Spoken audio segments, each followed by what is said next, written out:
Quiero pasar a compartir el tema sin antes leer lo que San Mateo dice, ¿verdad? En el capítulo 6 de San Mateo, cuando dice en el versículo 10: venga tu reino, hágase tu voluntad, como en el cielo, así también en la tierra.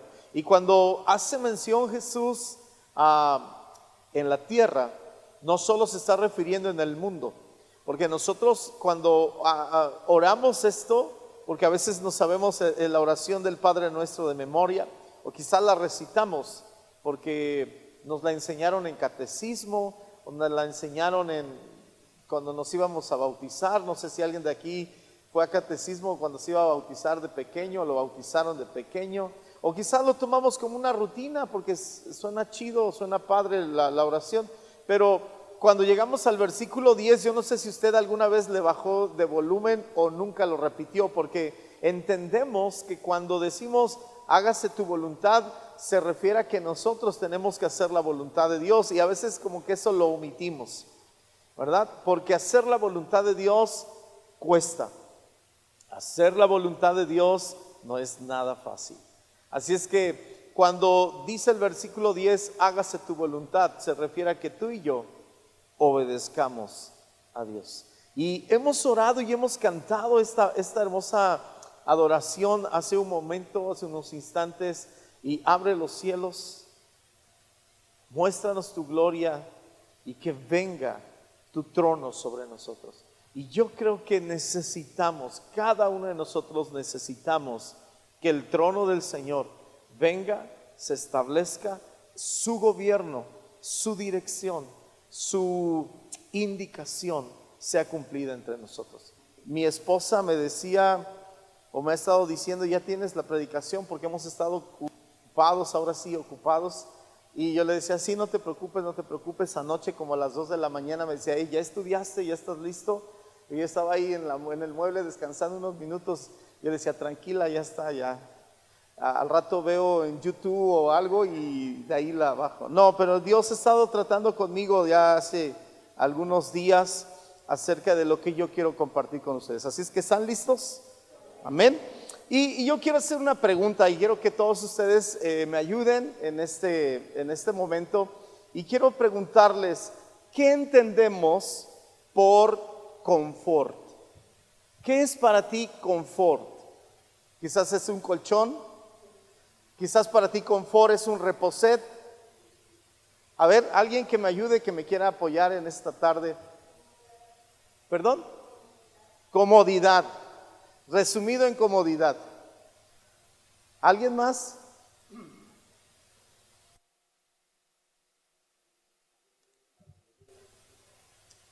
Algo placentero.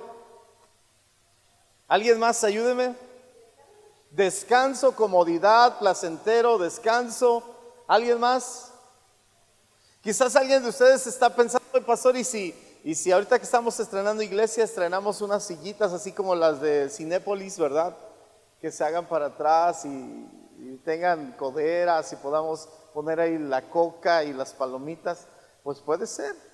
Tal vez en ese confort estamos pensando. ¿Alguien más que me pueda ayudar? ¿Qué es confort?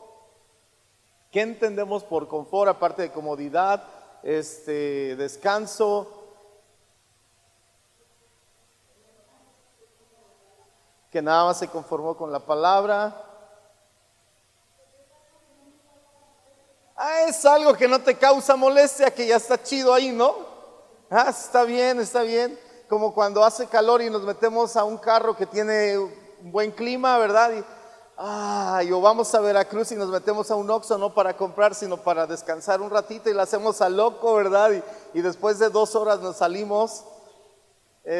Puede ser todo eso que ustedes dijeron, está bien, pero eso es lo que de alguna manera emocionalmente nos han vendido, y de alguna manera traducido a confort nosotros lo relacionamos con eso. Pero en realidad confort es fortalecer o consolidar.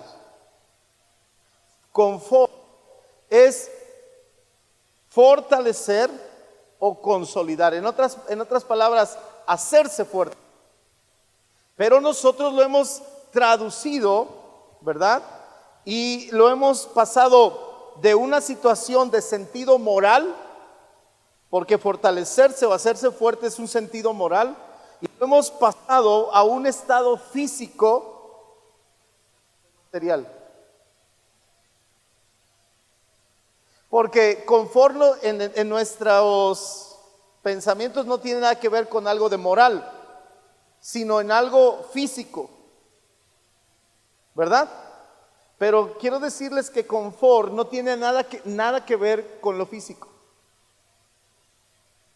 sino con lo moral. Eso es algo que nosotros hemos dado una interpretación equivocada. Lo hemos puesto en lo físico, en lo material. ¿Por qué? Porque la costumbre, las palabras, las malas interpretaciones, eso nos ha traído esa expresión y de alguna forma nosotros lo vivimos de esa manera. Pero confort tiene que ver con fortaleza o consolidación. Fortaleza o consolidación, algo moral. Y para empezar este tema, yo quiero ponerles como ejemplo la fábula. Yo creo que todos ustedes conocen la fábula acerca de la rana que la echan en agua hirviendo. ¿Alguien de ustedes ha visto esa fábula en internet, YouTube o algo así, en la escuela? ¿No? Bueno, la fábula de la rana o del sapo en agua hirviendo es que han hecho un experimento y han echado una rana o un sapo, como le quieras decir, a agua hirviendo, a agua caliente. Y cuando la rana llega y toca el agua hirviendo, siente que está caliente y da un salto y sale, se va del agua. Pero han hecho un experimento en donde depositan, ponen el agua fría y meten la rana o el sapo en el agua fría. Y después ponen en una parrilla esa agua fría en un recipiente y van subiendo gradualmente la temperatura. Y la rana, por naturaleza, se va adaptando a la temperatura conforme la temperatura va aumentando. Y la rana gasta sus energías y sus fuerzas en regular su temperatura, y cuando se da cuenta la rana que la temperatura ya es tan alta que ya se está cocinando, ya huele a pechuga, ella intenta saltar del agua hirviendo, pero sorpresa, que toda su energía que ocupó para regular su cuerpo, la temperatura de su cuerpo, ya no tiene la energía para salir o para saltar del agua hirviendo. ¿Y qué creen que le pasa? Pues hacen sopa de rana. ¿Esto qué tiene que ver con confort? Bueno, si tú y yo, como la rana interpretó confort en adaptarse, en estar cómoda. Y conforme la temperatura fue subiendo, ella se fue poniendo cómoda, ¿verdad? Y cuando ya estuvo tan cómoda, que cuando quiso salir de esa situación en la que ella estaba, nomás, ya no. Esto es lo que quiero compartir con ustedes, no ser una rana que se acomoda a las circunstancias, sino identificar sabiamente cuándo tenemos que salir. No ser tan cómodos en las cosas en las que no tenemos que estar cómodos. Quiero que vaya por favor conmigo a la escritura en Primera de Pedro, en el capítulo 4 y versículo 2.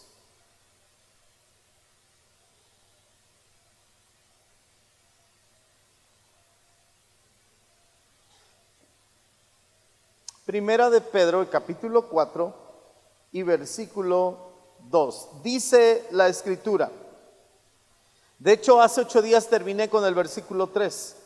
Para no vivir el tiempo que resta en la carne, escuche la palabra, conforme a las concupiscencias de los hombres, sino conforme a la voluntad de Dios. No conforme a las concupiscencias de los hombres, sino conforme a la voluntad de Dios. Romanos capítulo 12, versículo 2, dice lo siguiente: no os conforméis a este siglo, sino transformaos por medio de la renovación de vuestro entendimiento, para que comprobéis cuál sea la buena voluntad de Dios, agradable y perfecta. Ayúdeme a orar. Padre, en esta hora pedimos tu ayuda, pedimos tu sabiduría y tu revelación para ser entendidos y poder, Señor, salir de ese confort donde el enemigo nos ha metido, de esa comodidad donde estamos sumergidos y que nos hemos adaptado tanto que pensamos que la vida para nosotros así debe de ser. Ayúdanos, Dios, y usa mi vida para bendecir a tu iglesia. Oramos en el nombre de Jesús. Amén. Mire, amados de Dios, leímos dos versículos, Primera de Pedro y Romanos, y Primera de Pedro dice que no haya en nosotros una conformidad o que nos conformemos a la concupiscencia de los hombres. ¿Y qué es conformar? La etimología de conformar no significa con que te tocó una naranja y te conformes con la naranja, porque usamos ese término, ¿sí o no? O que tengas poco dinero y que te conformes con ese poco dinero. Nosotros interpretamos esa palabra conformar así, ¿o no? Cuando repartes dulces entre tus hijos, tú le dices: a ver, confórmate con lo que ya te di. O confórmate con el esposo que tienes o con la mujer que tienes. Así entendemos la palabra conformar, pero el término, la etimología de conformar, se trata de una figura o forma. Quiere decir que cuando tú y yo entendemos o equivocadamente entendemos la palabra conformar, no se trata de decir: está bien, estoy de acuerdo con la naranja que me tocó, con el esposo que me tocó. Es que estamos diciendo: yo me hago a la figura del esposo que tengo o a la figura que tengo la esposa. O sea, me hago igual a ella, porque eso es conformar.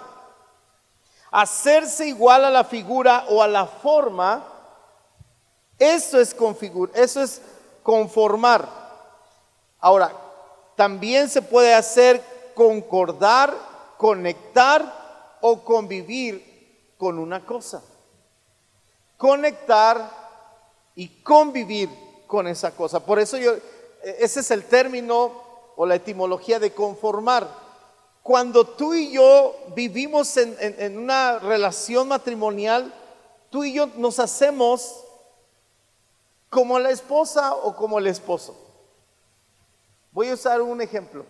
Si tú antes de soltero o de soltera no acostumbrabas a comer frijoles, y cuando te casaste con la pareja que te casaste, él o ella sí comía frijoles, quieras o no, te haces a la idea de comer frijoles.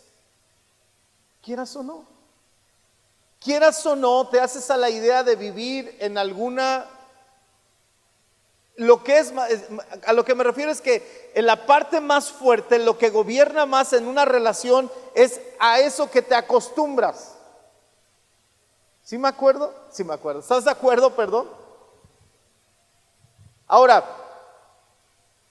si tu esposa o tu esposo, la figura más fuerte en una relación, es la que va a conformar a la otra parte, es la que va a hacerse más fuerte. Por eso el apóstol Pedro dice que no nos conformemos a las concupiscencias de los hombres malos, porque cuando tú y yo nos conformamos, nos hacemos a la figura del mundo, porque el mundo es más fuerte que nosotros. En un ejemplo más práctico, cuando tú estás en una relación de amigos y la mayoría de amigos son groseros, Cuando tú te conformas a esa figura, al rato te das cuenta que tú también ya eres alguien grosero. O cuando menos te sabe las groserías que ellos dicen.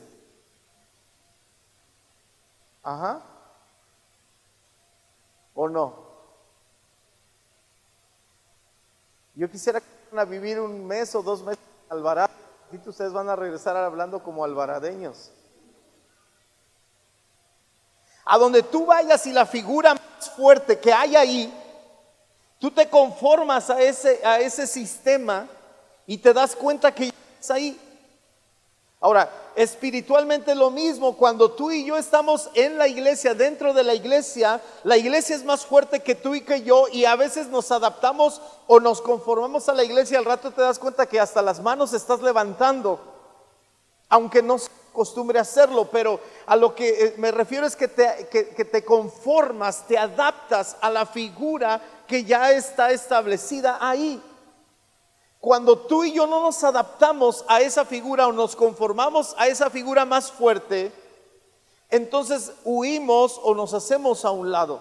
Y eso es exactamente lo que el apóstol Pablo está diciendo en el capítulo 12, versículo 2: no os conforméis a este siglo, sino transformaos por medio de la renovación de vuestro entendimiento.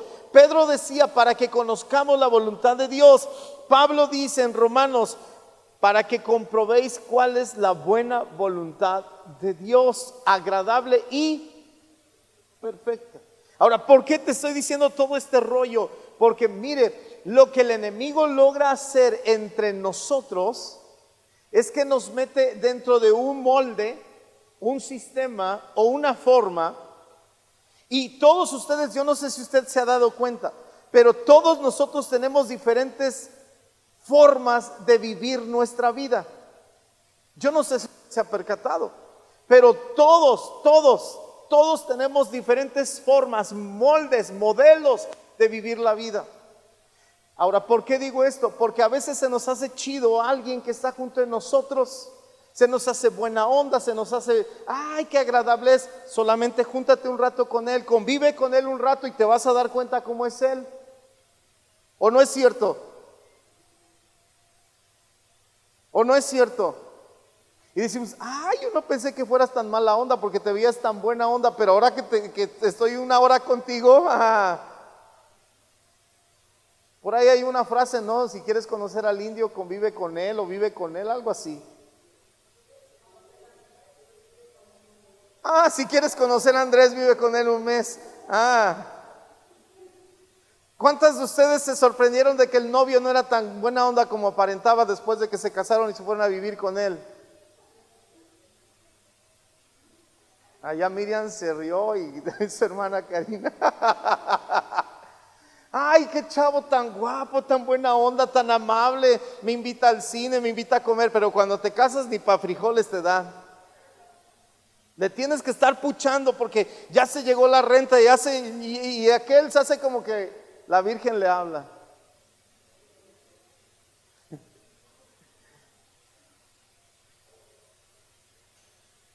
Cuando tú y yo estamos metidos en un sistema, ese sistema fue más fuerte que tú y tú te adaptaste a ese sistema, a esa forma.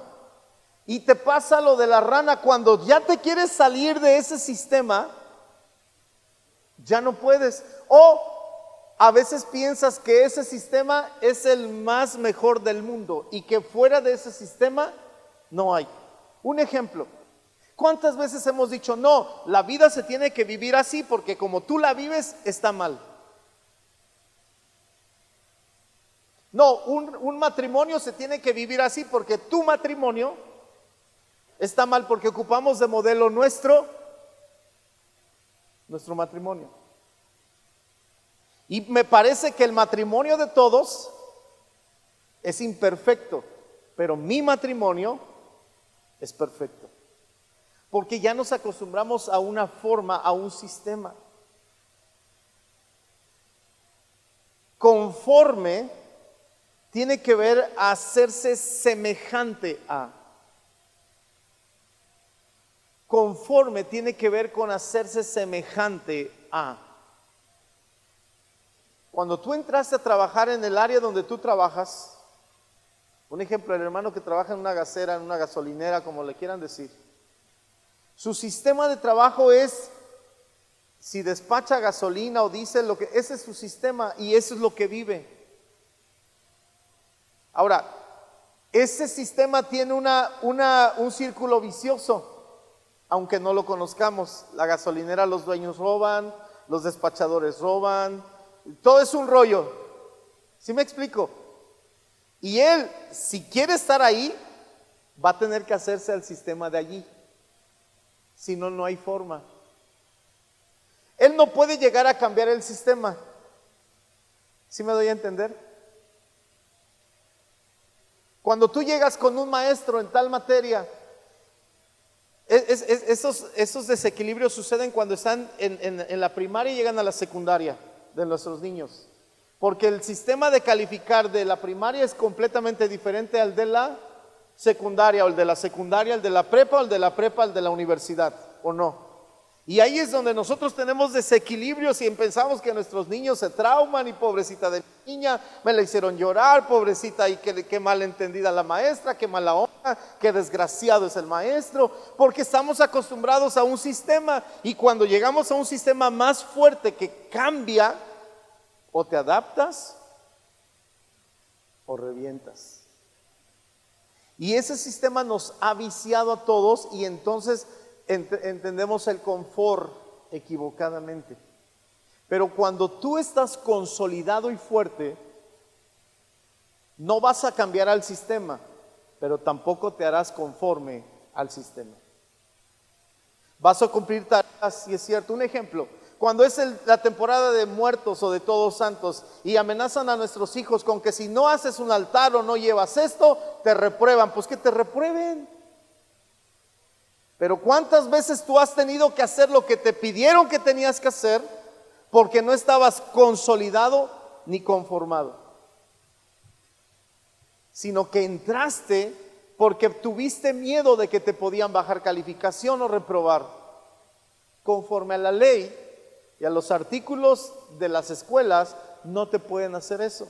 Pero como tú y yo ignoramos tantas cosas y nos amenazan, entonces nos conformamos a eso y hacemos lo que nos piden que tenemos que hacer.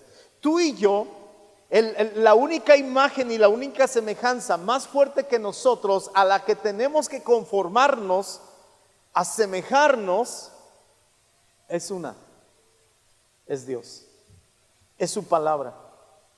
A esto tienes que conformarte. Ahora, qué difícil, sí o no, es adaptarnos y hacernos a la figura de lo que dice la Biblia.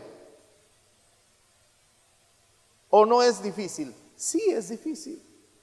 Porque Dios aquí tiene una figura de lo que Él es, de lo que Él pide, y hacernos a esa imagen y hacernos a esta figura nos ha costado tanto tiempo, y por eso no nos relacionamos tanto con Dios o pasamos tiempo con Dios.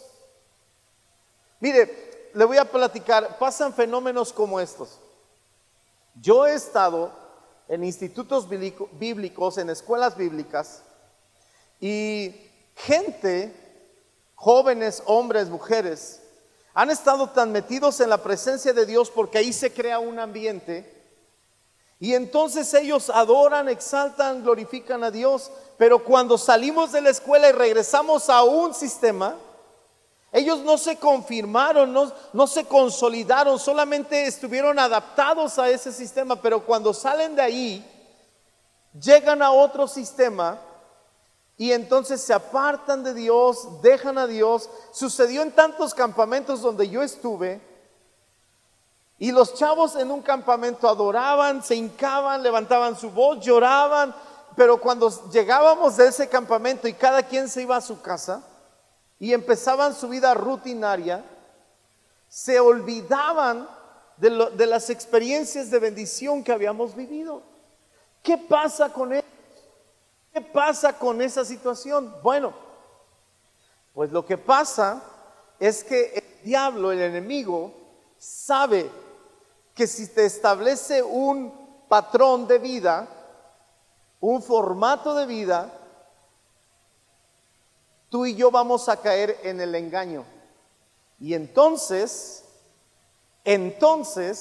nos conformaremos a ese patrón de vida o paradigmas.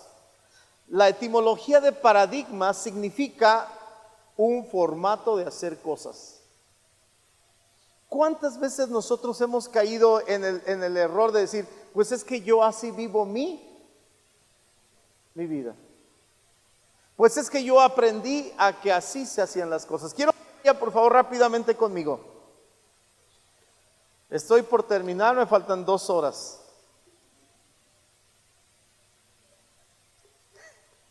Pues ahí se ve, pastor, yo me voy a las... No. Vamos rápido. Jueces en el capítulo 6. Esa historia a mí me encanta, es la historia de Gedeón. ¿Ok? Pero miren, aquí vamos a ver en esta historia lo que yo estoy tratando de explicarles. Dice, los hijos de Israel, versículo 1, hicieron ¿qué? Lo malo ante los ojos de Jehová, y Jehová los entregó en mano de Madián. ¿Por cuántos años? Escuche bien. Y la mano de Madián prevaleció contra Israel, y los hijos de Israel por causa de los madianitas se hicieron cuevas en los montes y cavernas y lugares ¿qué? Fortificados. Escuche bien, ellos tenían su casa, pero hicieron cosas incorrectas, vinieron los madianitas, los invadieron, y por causa de los madianitas, los israelitas dejaron sus casas, huyeron de ahí, se fueron y se hicieron cuevas y lugares fortificados. Quiere decir que los hijos de Dios se conformaron en un lugar fuerte, en una cueva. Ese era su lugar fuerte, y ellos se sentían bien en la cueva porque era un lugar fuerte, según ellos. Ahora, abro un paréntesis. ¿Cuántas veces nosotros nos hacemos cuevas y para nosotros es un lugar fuerte? Una cueva, ¿qué puede ser una cueva? Nuestro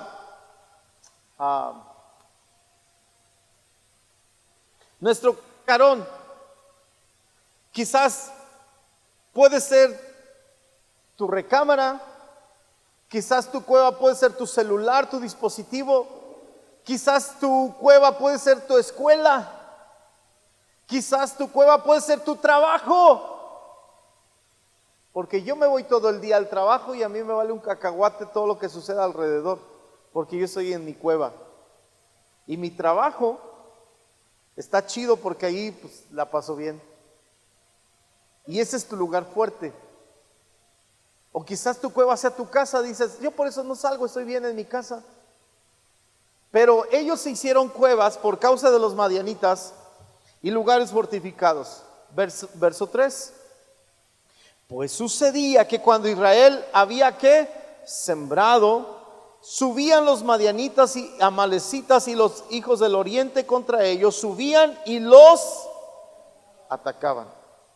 Y acampando contra ellos destruían los frutos de la tierra hasta llegar a Gaza, y no dejaban que comer en Israel, escuche bien, ni ovejas, ni bueyes, ni asnos, porque subían ellos y sus ganados y venían con sus tiendas en grande multitud como langostas.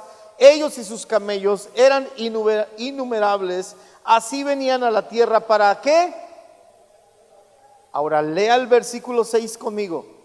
De este modo empobrecía Israel en gran manera por causa de Madián, y los hijos de Israel clamaron a Jehová. Escuche bien, por esta causa el pueblo de Dios empobrecía. ¿Cuántos años estuvieron así? Ahora yo te pregunto, ¿estarías de acuerdo en que tu enemigo te diera hasta por debajo de la lengua por 7 años? Tal vez decimos no, pero ¿cuántos años llevamos viviendo en la misma circunstancia en la que vivimos actualmente? ¿7? ¿10? 15, 20. ¿Cuántos años vivimos en las circunstancias en las que tú a veces piensas, ya no aguanto más esta circunstancia, no soy feliz, no disfruto la vida, no puedo servir a Dios, no hago esto, no hago el otro? Pero ¿cuántos años llevas así? ¿Pero qué estamos haciendo para salir de ahí? ¿Ellos qué estaban haciendo para salir de la cueva y regresar a su posición de hogar, de familia? Nada. Ellos se habían acostumbrado a vivir dentro de una cueva porque era un lugar fuerte. Ellos hacían todo lo que tenían que hacer de esa manera. De hecho, la historia continúa diciendo que Gedeón estaba sacudiendo el trigo. Pero cuando tú vives así, haces las cosas chuecas, haces las cosas mal. Escucha bien, te voy a dar un ejemplo de la historia. Dice la historia que Gedeón estaba sacudiendo el trigo en el lagar. Ahora tú dices, pues ¿qué tiene que ver? Chueco, porque el trigo no se sacudía en el lagar. En el lagar se pisaban o se machacaban las uvas para sacar vino, no para sacudir el trigo. Lo que quiero es que tú y yo entendamos que cuando vivimos en circunstancias así, donde permitimos que el diablo nos haga como él quiere, hacemos las cosas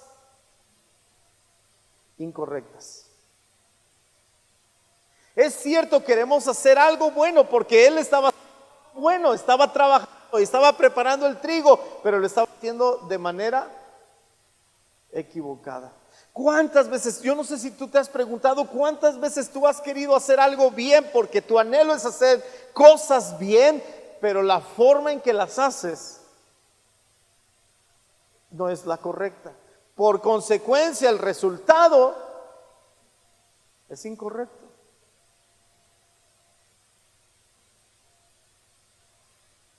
Dios, dice la Escritura, que ahí por esa causa clamaron los hijos de Dios a él.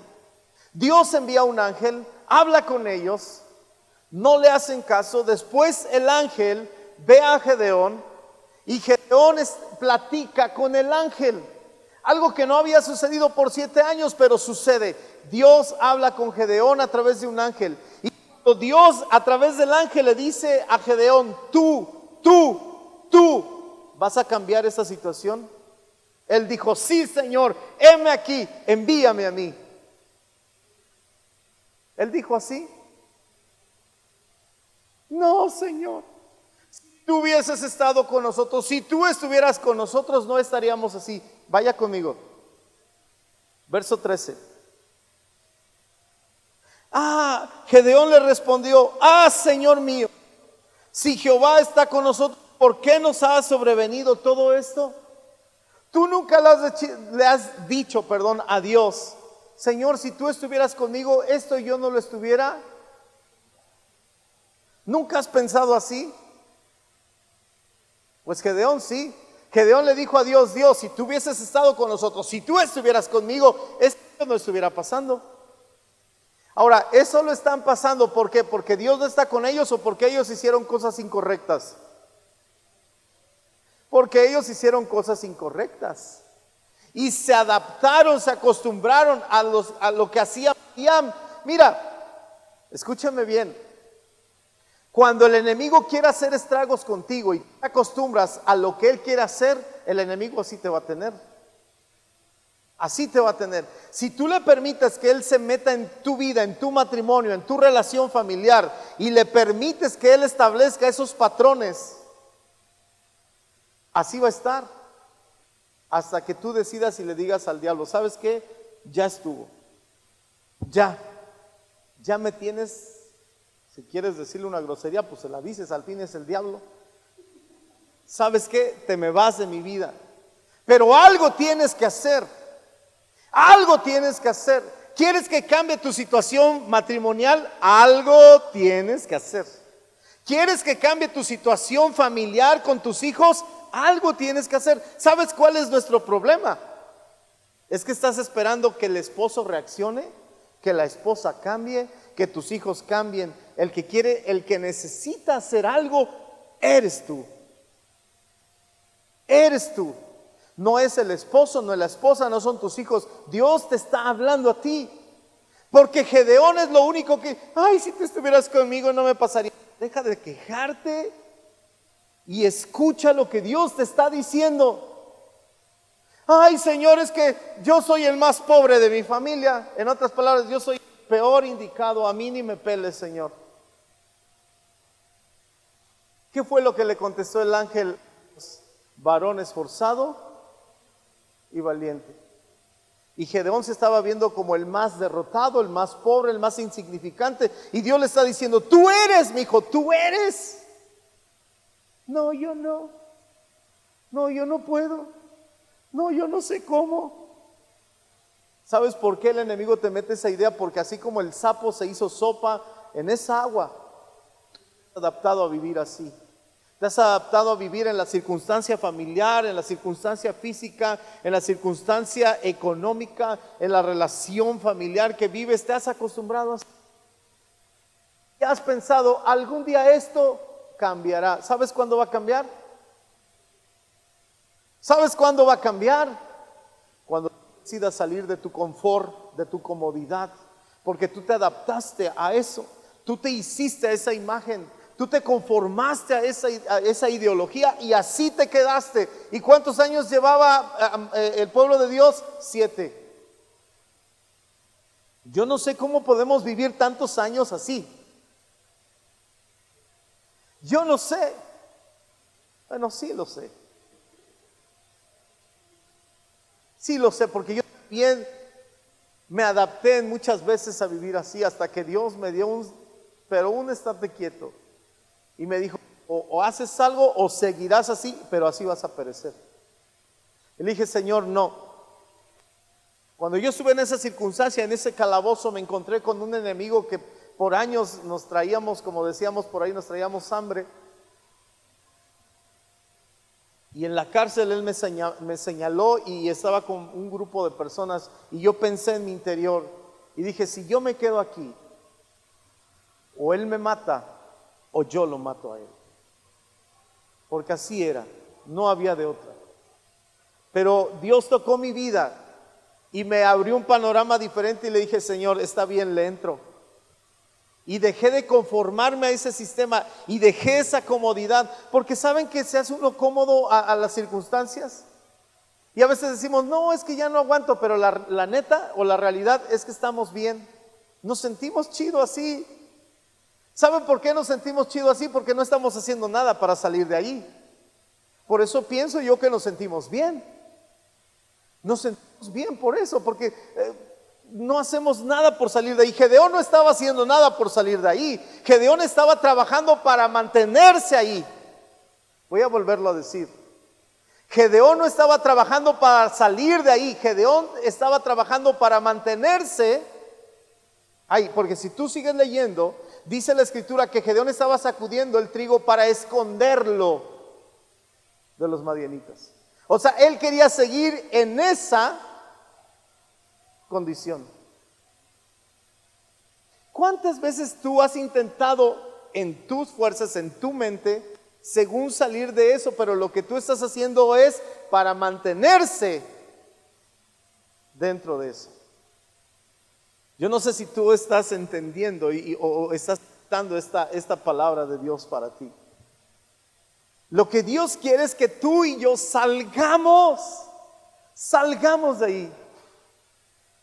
Al final tú sabes la historia que Dios usa a Gedeón, y Gedeón llevaba 32,000, pero Dios dijo, son muchos, regrésalos, y solo ganó Gedeón con 300. La historia ustedes la saben cómo ganaron.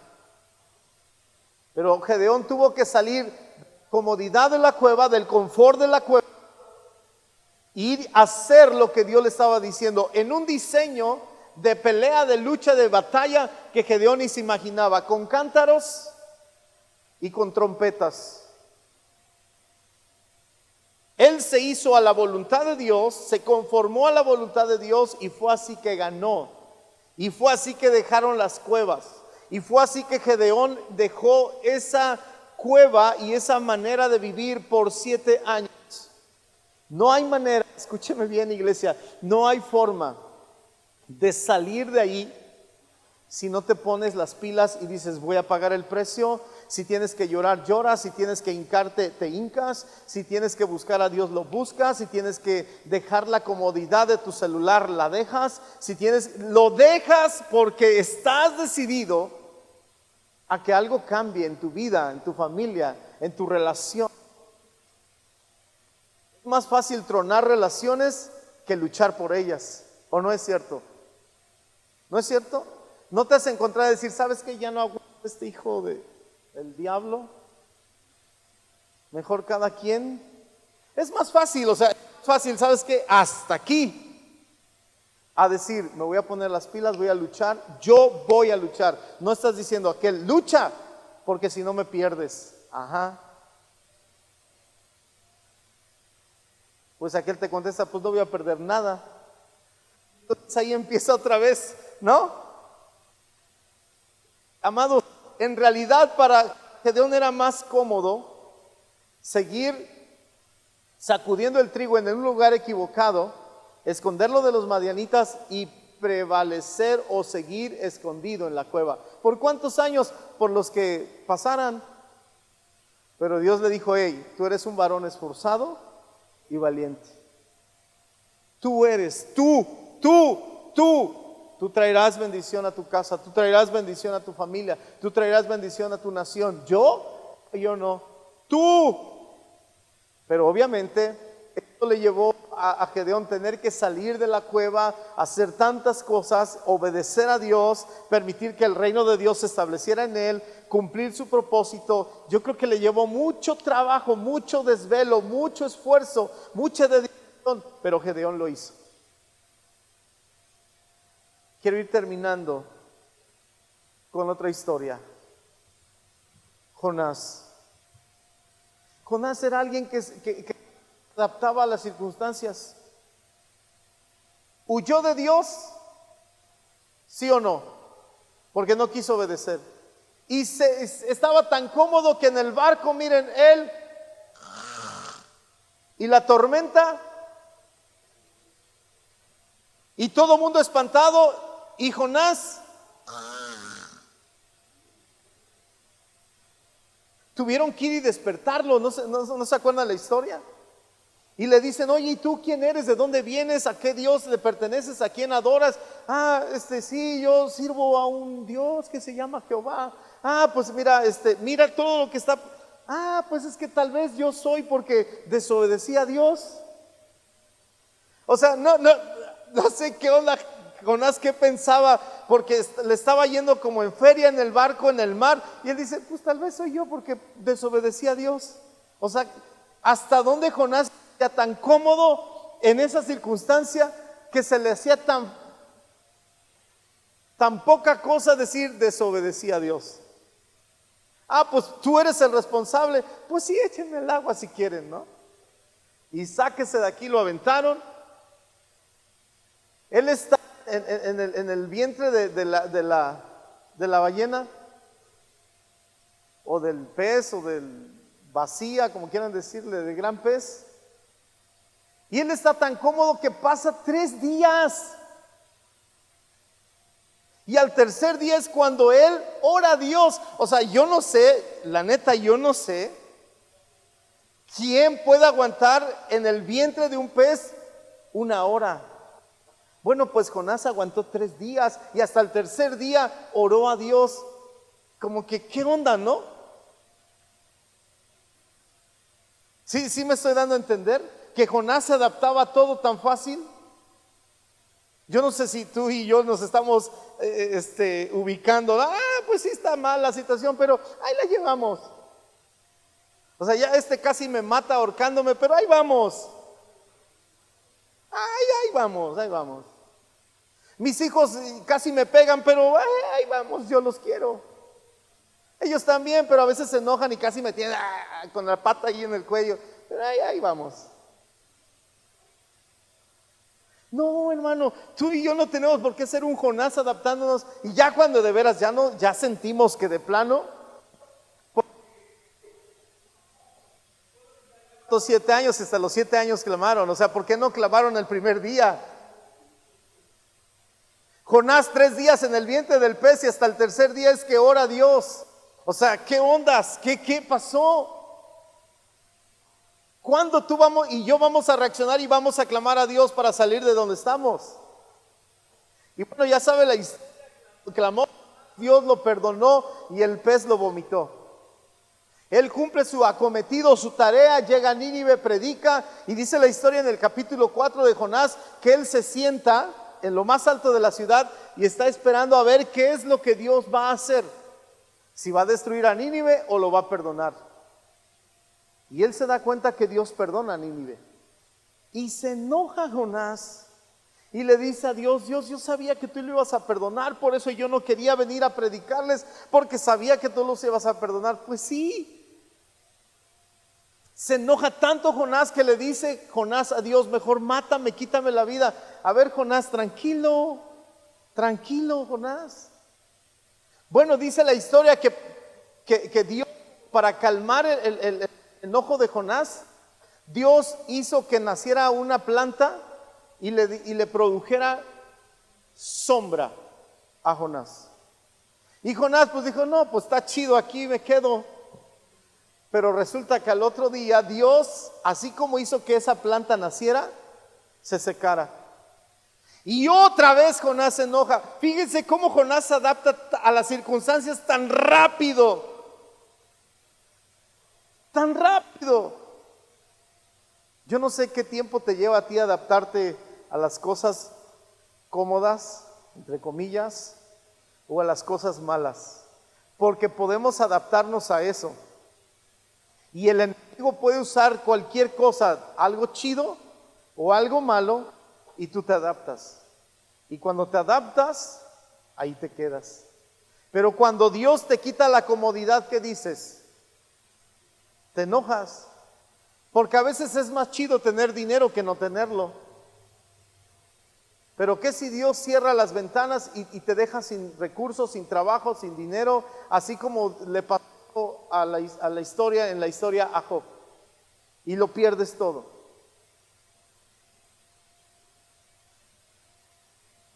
¿Te enojarías contra Dios? Y le dirías a Dios, ¿en qué te he fallado, Señor? Si yo soy fiel, si esto. Pero a Dios le plació quitarte esa comodidad para que buscaras su presencia. ¿Qué estamos haciendo?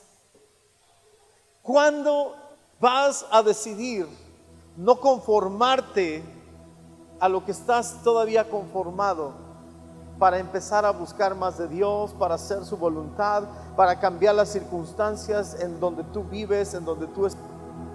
¿Cuándo?